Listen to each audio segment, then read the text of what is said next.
இன்னைக்கு ஆரம்பத்துல இருந்து கடைசி வரைக்கும் எல்லாமே ஹை கேலரி ஃபுட்டு தான். Welcome to day 58.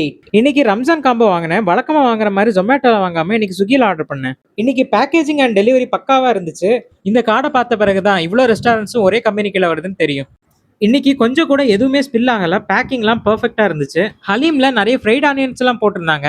சமோசா மட்டும் கொஞ்சம் கருகின மாதிரி இருந்துச்சு. ஹலீமோட கன்சிஸ்டன்சி அண்ட் டேஸ்ட் ரெண்டுமே பக்காவா இருந்துச்சு.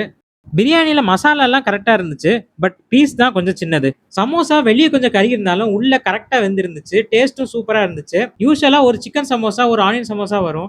இன்னைக்கு ரெண்டுமே சிக்கன் சமோசாவா வந்துருச்சு. ஷீக் கபாபோட சைஸ் வழக்கத்தை விட இன்னைக்கு கொஞ்சம் சின்னதா இருக்கு. ரொம்ப நாளைக்கு பிறகு இன்னைக்கு தான் இந்த காம்போவை திருப்தியா சாப்பிட்டேன். ஈவினிங் ஃப்ரெண்டோட டீ கடைக்கு போயிருந்தேன். அங்க இந்த டோக்லா வாங்கி சாப்பிட்டேன். இந்த டோக்லா ஒரு ஸ்டீம் பண்ண ப்ரோபயோட்டிக் ஃபுட்டு. அதனால இது சாப்பிடுறது ரொம்ப நல்லதுன்னு டாக்டர் பால் சொல்லியிருக்காரு.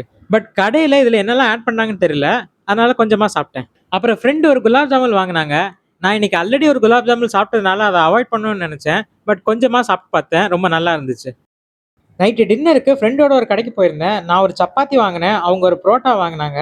புரோட்டீனுக்கு குவார்டர் தந்தூரி ஆர்டர் பண்ணேன். சப்பாத்தி கொஞ்சமா பிச்சு கொடுத்துட்டு புரோட்டால இருந்து கொஞ்சமா எடுத்துக்கிட்டேன். என்னதான் கொஞ்சம் புரோட்டா சாப்பிட்டிருந்தாலும் ஓவராலா இது low corp and high protein meal தான். அந்த தைரியத்துல நைட் பால் குடிக்கலான்னு ஒரு பிஸ்தா மில்க் ஆர்டர் பண்ணியிருந்தேன். சின்ன கப்ல வரும்னு பார்த்தா இவ்வளோ பெரிய கப்ல கொடுத்துட்டாங்க. நல்ல வேளை சுகர் கம்மியா போடுங்கன்னு சொன்னேன். இல்லைன்னா இதுவே 200-300 கேலரி வந்திருக்கும். இன்னைக்கு கொஞ்சம் ஹை கேலரி ஐட்டமா சாப்பிட்டிருந்தாலும் போர்ஷன் கண்ட்ரோல்ல இருந்ததுனால இன்னைக்கு மெயின்டெனன்ஸ் கேலரிக்குள்ள சாப்பிட முடிஞ்சுது. மீண்டும் சந்திப்போம்.